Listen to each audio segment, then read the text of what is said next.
గత ప్రభుత్వంలో పెట్టుబడులు పెట్టేందుకు వచ్చేవారు భయపడే పరిస్థితులు కల్పించారని మంత్రి పార్థసారథి ధ్వజమెత్తారు.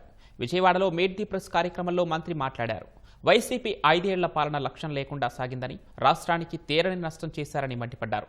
గేమ్ చేంజర్ లాంటి పోలవరం ప్రాజెక్టును దెబ్బతీశారని, నీటిపారుదలలో ₹1 కేటాయించలేదని విమర్శించారు. వైద్య కళాశాలల విషయంలో వైసీపీ అనవసర రాద్ధాంతం చేస్తోందని, పీపీపీ అంటే తెలియని తనంతో అవగాహన లేకుండా మాట్లాడుతున్నారని తెలిపారు.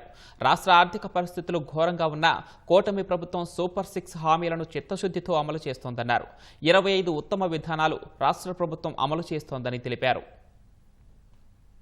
గత ప్రభుత్వం తనకు నచ్చిన, తనకు తోచిన సంక్షేమ కార్యక్రమమే ఎజెండాగా, లక్ష్యాలు లేని, ఒక దిశ లేని సంక్షేమ కార్యక్రమాలను అమలు చేస్తూ రాష్ట్రంలోని వ్యవస్థలన్నింటినీ కూడా విలువ తగ్గిస్తూ తనకు నచ్చిన విధంగానే, ఆనాటి అధినేత నచ్చిన విధంగానే పరిపాలన చేసిన విషయం మనకు తెలిసిందే.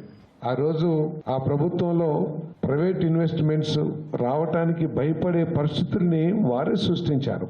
ప్రో ఇన్వెస్ట్మెంట్ గా కాకుండా బెదిరింపు ధోరణితో, లేకపోతే వారికి సంబంధించిన, వారు ఆలోచించిన టర్మ్స్ అండ్ కండిషన్స్ కో, లేకపోతే వారు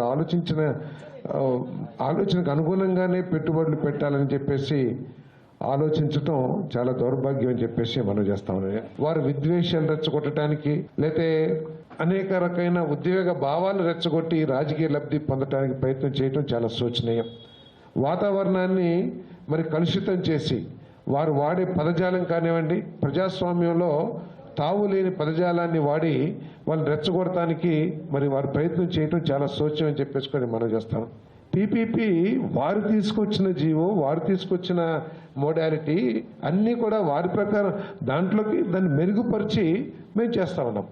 కానీ దాన్ని ప్రజల్లోకి తీసుకువెళ్ళి ఏదో అంటే అబద్ధాలని ప్రజల్లోకి తీసుకువెళ్ళటానికి ఏ విధంగా ప్రయత్నం చేస్తుందో పీపీపీ హాస్పిటల్స్ ఏదైతే ఉందో అది ఒకటి ఎగ్జాంపుల్ అని చెప్పేసి మనం చేస్తాను.